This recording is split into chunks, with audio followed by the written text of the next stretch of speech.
Isang magandang araw, classmates! Kumusta kayong lahat? Ayan, this is Coach Laika at humanda ng matuto at makinig sa ating mga trivia ngayong araw. Pause muna tayo saglit. Ayan, tayo ay magsama-sama. Samahan ninyo kami dito sa isa na namang masayang araw ng kaalaman dito lamang sa Knowledge on the Go. Okay? Now, alam nyo ba na posibleng magkasakit o kahit pa mamatay dahil lamang sa kagat ng lamok? Nako, kaya napakahalaga pag-usapan ng ating topic sa araw na ito. Ngayong araw, pag-uusapan natin ang dengue. Now, gaano ba kalawak ang ating kaalaman tungkol sa usaping ito? Yan ang ating ititest ngayong araw na ito. Kaya humanda na mga classmates dahil magsisimula na tayo. Let's test your knowledge on the go. Okay? Classmates, meron lamang kayong 20 seconds para sagutin ang ating mga susunod na tanong. And ilagay niyo lang ang inyong mga sagot. Okay? Number 1. Question number 1 natin. Kailan ipinagdiriwang ang Dengue Awareness Month? Ito ba ay A, June, B, August, C, February, or D, July? 20 seconds on the clock. Tumatakbo na ang inyong oras. Classmates, kailan ipinagdiriwang o ginugunita ang ating Dengue Awareness Month? Ito ba ay A, June, B, August, C, February, or D, July? Ayan. Alright, your time is up. At ang tamang sagot ay letter A, June. Yes, June po. Yan ang Dengue Awareness Month. Kaya nga ngayong buwan na ito ay ipinagdiriwang ang Dengue Awareness Month. Kasi June na ngayon. Noong 1998, ipineklara ang buwan ng Hunyo bilang Dengue Awareness Month upang maging paalala na ang pagpuksa at pag-iwas sa dengue fever ay isang collaborative na proseso na dapat pagtuunan ng pansin ng bawat barangay at ng local government units. Ang ating DOH o Department of Health ay ahensya ng gobyerno na siyang nangunguna sa pangangampanya sa pag-iwas at pagpuksa sa dengue. Okay? Now, warm up pa lang yan. Dito na tayo sa ating ikalawang tanong. Question number 2. Anong uri ng lamok ang karaniwang carrier ng dengue virus? Ito ba ay ang A, Aedes aegypti, B, ang Aedes communis, C, Aedes sollicitans, or D, Aedes vexans? 20 seconds on our clock. Tumatakbo na ang ating oras. Again, ang ating tanong, anong species, anong uri ng lamok ang karaniwang carrier nitong dengue virus na ito? Ayan, kung nakabasa ng balita, nakapanood ng ilan sa mga patrasas, probably familiar na ito sa inyo. Ayan, your time is up. Ang tamang sagot ay ang letter A, Aedes aegypti. Yes, ang Aedes aegypti o yellow fever mosquito ang karaniwang carrier ng dengue virus. At makikilala na natin ito dahil ito ay may puting batik sa kanyang mga paa at katawan at karaniwang matatagpuan sa mga bansang may maiinit na klima. Now, maliban sa dengue, maaari ding magpakalat ng iba't iba pang sakit ang Aedes aegypti tulad ng chikungunya, Zika fever, mayaro at yellow fever.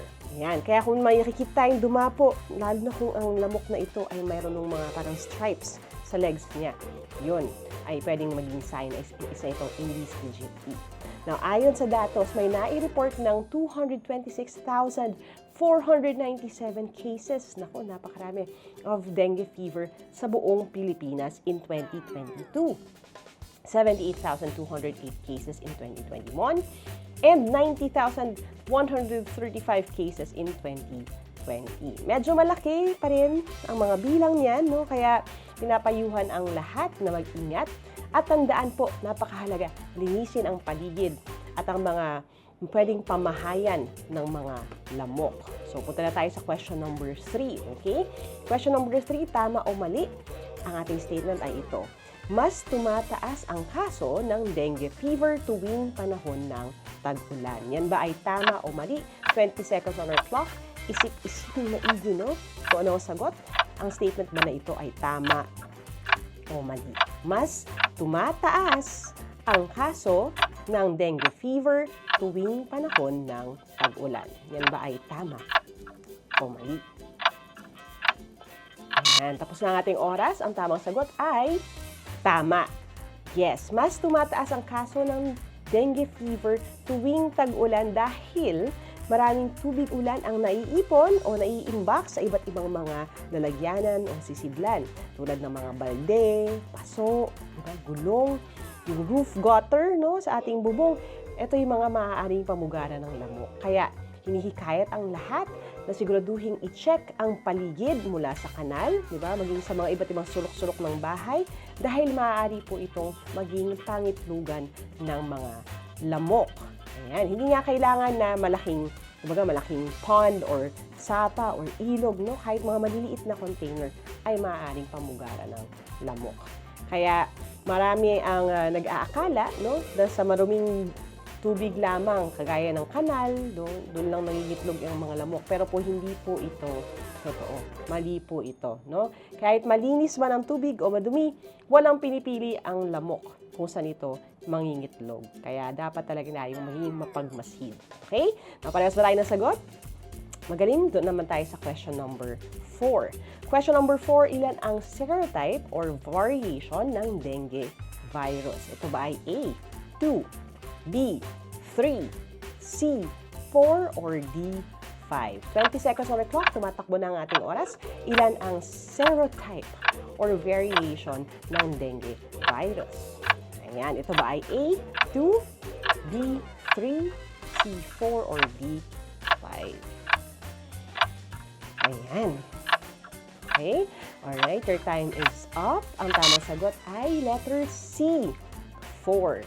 May 4 na serotype o variation ang dengue fever. Ito ay ang DENV1, DENV2, DENV3, and DENV4. At ang unang impeksyon ng anuman sa 4 na serotype na ito ay karaniwang asymptomatic.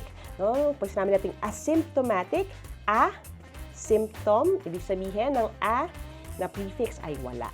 No? Walang symptoms o hindi kadalasang nagpapakita o napapansin ang mga sintomas nito.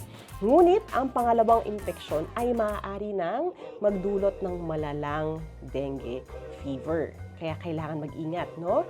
Kabilang sa mga sintomas ng dengue fever ang lagnat, sakit ng ulo, kalamnan, no? Yung pananakit ng kasukasuan, at ang isang katangiang pagpapantal ng balat, no?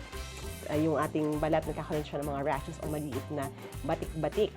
At maaaring maging banta sa buhay ng mga may dengue ang pamumuuri ng dugo kasama ng lagnat na nagdudulot ng pagdurugo or nagkakaroon ng minsan nosebleed. Okay? Ayan, dahil sa mababang bilang ng platelet ng dugo. Kaya kung ano man po itong nararanasan, no, nilalagnat, sumasakit ang katawan, baka hindi yan regular na flu o trangkaso, lalo no kung merong mga rashes na para bang yung may tigdas. No? Kaya maigi na kung makaranas sa mga ganitong sintomas, ay pumunta na agad sa pinakamalapit na ospital at kumonsulta sa doktor. Ayan. Ako po ay ilang beses na rin nagka-dengue, kaya pamilyar ako doon sa pakiramdam. At yung masasakit na kasukasuan ay talaga namang totoo, no? Talagang minsan hindi mo maikilos na maigi o may taas ang iyong mga limbs dahil dito. Now, alam nyo ba na hindi isang beses ka lamang maaaring napuan ng dengue? Dahil nga 4 yung, di ba, pinag-uusapan natin kaninang serotype o variation ng dengue. Kaya maaaring napuan ka pa rin ng sakit na ito. Now, kung ikaw ay madapuan, magiging immune ka lamang, hindi sa lahat ng 4 na serotype, kundi sa isang serotype lamang. At maaari ka pa rin magkasakit mula sa 3 pang serotype nito. Ayan. Okay, so doon na tayo sa question number 5 natin. Question number 5, ang tanong, ano ang pangatlong S sa 5S strategy ng DOH na makakatutulong sa pagpuksa at pag-iwas sa dengue fever? Ito ba ay ang A, search and destroy, B, support, C, sustain hydration, or D, seek early consultation? Timer starts now. 20 seconds on our clock. This is a rather tricky question pero napakahalagang malaman. Ang ibig sabihin nga ba nitong mga 5S na to, na strategy. No? So, ang hinahanap natin ay ang pangatlong S sa 5S strategy ng ating DOH o Department of Health sa pagpuksa ng dengue. Alright, your time is up. Ang tamang sagot ay letter D, seek early consultation. Now, layunin ng 5S strategy na himukin ang publiko na makiisa sa pag-iwas at pagpuksa sa dengue fever. Ito ay sa pamamagitan ng 5S. O, ito yung 5S ha. Tandaan mga classmates. Search and destroy mosquito breeding sites. 2. Self-protection, using insect repellents. No? Number 3. Seek early consultation at the nearest healthcare facility. 4th, support fogging, especially during outbreaks. And 5, sustain hydration. Okay? So yan, huwag kalimutan ang 5S ha.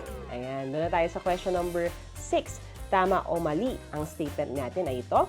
Walang gamot o treatment para sa dengue dito sa Pilipinas. 20 seconds on the clock. Your timer starts now. Again, ang statement natin, sasabihin niyo lamang, classmates, kung ito ba ay tama o mali. Walang gamot o treatment para sa dengue dito sa Pilipinas. Meron bang gamot para sa dengue? Alright, your time is up. Ang tamang sagot ay tama. Yes, tama. Wala pong treatment sa dengue. Tanging ang mga sintomas lamang nito ang maaaring lunasan tulad ng lagnat at sakit sa katawan. Kaya maaaring magbigay ang doktor ng mga pain relievers o paracetamol para sa sintomas ng dengue. Okay? Pinapayuhan din ng mga doktor ang mga pasyente ng dengue na siguraduhin na umiinom sila ng maraming tubig upang maiwasan ang dehydration. Kaya kung may nararamdaman na sintomas, magpunta agad. No? Ulit-ulitin namin ito hanggat talagang maintindihan natin. Lumapit sa inyong malapit na ospital, barangay health clinic, kumonsulta sa doktor para malaman ang tamang gawin. No? At I remember nung ako yung may dengue, kahit parang, di ba, tuyo yung lalamunan mo, kaya masakit na yung katawan, pero kailangan mo bumangon para siguraduhin na ikaw ay umiinom ng tubig dahil you need to stay hydrated. Okay? Magandang paalala yan. Doon na tayo sa question number 7 natin. Question number 7, sa loob ng ilang araw matapos makagat ng lamok, karaniwang lumalabas ang sintomas ng dengue. Ito ba ay A, 4 to 10 days, B, 5 to 10 days, C, 6 to 10 days, or D, 7 to 10 days. So, timer starts now, 20 seconds on the clock. Sa loob ng ilang araw matapos makagat ng lamok, karaniwang lumalabas ang sintomas ng dengue. Ito ba ay A, 4 to 10 days, B, 5 to 10 days, C, 6 to 10 days, or D, 7 to 10 days. Okay, your time is up. Mula sa pagkakagat ng lamok, ang bibilangin natin. Ang tamang sagot ay A, 4 to 10 days. 4 to 10 days. Okay? Now, karaniwang lumalabas ang sintomas ng dengue sa loob ng 4 hanggang 10 taon matapos makagat. At tumatagal ito ng 2 hanggang sa 7 araw. Kabilang sa mga sintomas ng dengue ang masakit na katawan, masakit na ulo, mataas na lagnat, pagsusuka, pananakit ng likod ng mata. Naku, natatandaan ko ang pakiramdam nito. Yung para bang tutulak yung mata mo palabas, pananakit ng mga kalamnan, kasukasuan, no? May mga kulani at rashes din. Okay? So, sino nakakuha ng tamang sagot? Ayan, maghintay ba tayo? 4 to 10 days, no? Yun yung ating, yung paglabas ng sintomas ng dengue. Question number 8 na tayo. Mula sa anong family ng virus kabilang ang dengue? Ito ba ay A, Baculoviridae, B, Flaviviridae, C, Herpesviridae, or D, Parvoviridae? 20 seconds on our clock. Ayan, mula sa anong family ng virus kabilang ang dengue? Ayan, clue sa ating options. Tingnan maigi, may mga katunog bang salita? May mga pamilyar bang letra? No? Kaya ito ang naging sanhi ng viridae or ng virus na ito. Ayan. Ano ba ito? Alright, your time is up. Ang tamang sagot ay letter B, Flaviviridae. Ang dengue virus ay nagmula sa family ng Flavivirus or Flaviviridae. Kabilang dito sa pamilyang ito, familiar din, ang Zika virus, yellow fever virus, ang Japanese encephalitis at marami pang iba. Now, alam nyo ba na ang dengue ay hindi nakakahawa? Ulitin natin yan ha, ang dengue ay hindi nakakahawa. Ang paraan ng pagpasa ng virus ay nangyayari lamang kapag tayo ay, di ba, nakagat tayo ng lamok na carrier ng dengue virus. Bihira ring mangyari ang transmission ng virus sa blood transfusion o sa pagsasalin sa dugo. Magandang malaman ng mga bagay na ito para hindi rin tayo nakakakos ng unnecessary panic. Okay? So again, ang pagpasa ng virus ay nangyayari sa pagkagat ng lamok na carrier ng dengue virus. Okay? Question number 9 na tayo. Question number 9, tuwing kailan madalas kumakagat ang mga lamok na nagdadala ng dengue? Ito ba ay A, pagsikat ng araw? B, hapon? C, paglubog ng araw? Or D, mula sa pagsikat hanggang sa paglubog ng araw? 20 seconds on our clock. Again, ang tanong, tuwing kailan madalas nangangagat, kumakagat itong mga lamok na nagdadala ng dengue? Ito ba ay A, pagsikat ng araw, sunrise? B, hapon or in the afternoon? C, paglubog ng araw, sunset? Or D, wala silang pakialam, mula pagsikat hanggang paglubog ng araw? Alright, your time is up. Ang tamang sagot ay letter D, mula sa pagsikat hanggang sa paglubog ng araw. Okay? Tinatawag na day biters ang mga lamok na ito dahil madalas silang kumakagat tuwing umaga hanggang paglubog ng araw. Ang dengue fever ay nakukuha sa kagat ng babaeng Aedes aegypti na lamok. At kalimitan ito sa mga tropical o subtropical na rehiyon tulad nga ng ating bansa, lalo na sa panahon ng tag-ulan. Okay? So ngayon, punta na tayo sa ating huling katanungan. Napakarami na natin natutuhan tungkol sa dengue, no? Question number 10, tama o mali? Ang tawa-tawa ay lehitimong gamot sa dengue. 20 seconds on our clock. Again, ang ating statement, ang tawa-tawa ay lehitimong gamot sa dengue. Ito ba ay tama o mali? Ako, magandang pag-usapan ito. Okay, ito ba ay tama o mali? Let us know. Okay. And you have a few more seconds. And your time is up. Okay, tapos ang oras. Ang tamang sagot ay mali. Okay, mali. Bagamat pinaniniwala ang epektibo sa mga sintomas ng dengue, okay, nakarehistro pa lamang ang tawa-tawa bilang supplement at hindi lehitimong gamot sa dengue fever. Kinakailangan pa ng masusing pag-aaral at karagdagang impormasyon o datos para o upang matawag itong isang lehitimong gamot sa nasabing sakit. Tandaan ha, napag-usapan din natin kanina, walang tiyak na antiviral dengue treatment. Kaya napaka-importante ng pag-iingat. Diba? Bago pa man tayo dapuan ito, make sure na malinis ang kapaligiran, wala nitong mga containers ng tubig. Pero ang ilan sa mga pwedeng gawin upang maagapan ang sintomas ng dengue at mapabuti ang kalagayan ng katawan ay ang mga sumusunod. 1. I-monitor ang lagnat ng pasyente, no? Dahil hindi maganda ang matataas masyado na temperatura pag tayo ay nilalagnat. Huwag hahayaang ma-dehydrate ang pasyente. Siguraduhin na siya ay nakakainom ng enough na fluids, no? Na tubig. Pakainin ng masustansyang mga pagkain para may pampalakas na resistensya ng katawan. Patulugin at pagpahingahin ng maayos ang pasyente. Kung naalala ko no medyo huli kong bout sa dengue, medyo nilabanan ko ito, no? Kasi medyo marami akong mga homework, ganyan. Pero napakahalaga po talaga ang pagpapahinga. At tandaan, uulitin namin muli, kumonsulta agad sa doktor at ipatest, lalo na kung siya'y nakakaranas na, no, ng pagdurugo ng ilong o kaya ng gilagid. Okay? Napakahalaga po nun. Ngayon, tama ba ang inyong sagot sa question number 10? Alright? Ano ang inyong score? Let us know. Sino ang mga nakakuha ng perfect score? Meron ba dyan? Ngayon, kung oo, congratulations sa inyo. Kung hindi man, congratulations pa rin.